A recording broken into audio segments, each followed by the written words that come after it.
let me start with Vladimir and say on this day of all days, I want to pay tribute to your leadership, Vladimir. And friends, it is right that we mark this grim anniversary together. For 3 years, we have been united in opposition to Russia's barbaric invasion. And for 3 years, we've been full of admiration for the incredible response of the Ukrainian people. Their voices must be at the heart of the drive for peace. And I want to be clear that I hear them. I think of the soldiers and the civilians that I met in Kyiv just a few weeks ago in the ICU, the burns unit, the witnesses to the horror of Bucha, the school children I met living under constant bombardment, the soldiers training in the UK bound for the front line. Their voices echo in my ears. They inform the decisions that I take and the peace that I believe that we must see. So I have a very simple, clear message today. The UK is with you today and every day.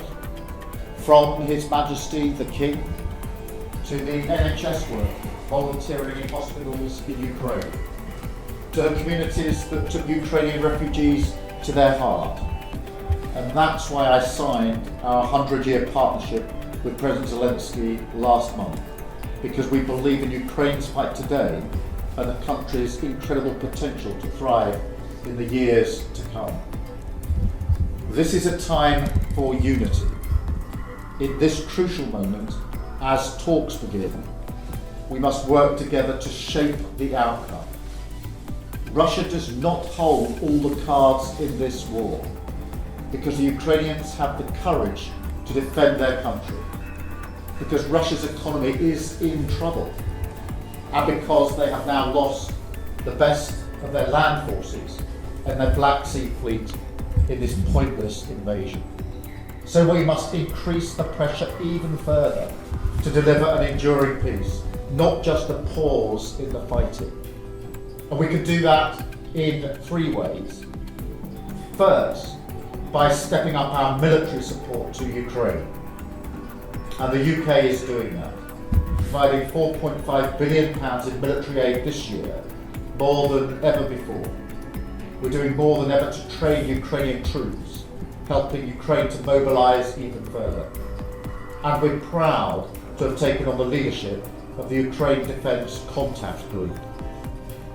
Secondly, we must keep dialling up the economic pressure to get Putin to a point where he is ready not just to talk, but to make concessions. So today we're announcing the UK's largest packet of sanctions since the early days of the war, going after Russia's shadow fleet and going after companies in China and elsewhere who are sending military components. Later today I will be discussing further steps with the G7, and I'm clear that the G7 should be ready to take on more risk, including the oil price cap, sanctioning Russia's oil giants, and going after the banks that are enabling the evasion of sanctions. Third, we must bring our collective strength to the peace effort. President Trump has changed the global conversation over the last few weeks, and it has created an opportunity. Now we must get the fundamentals right.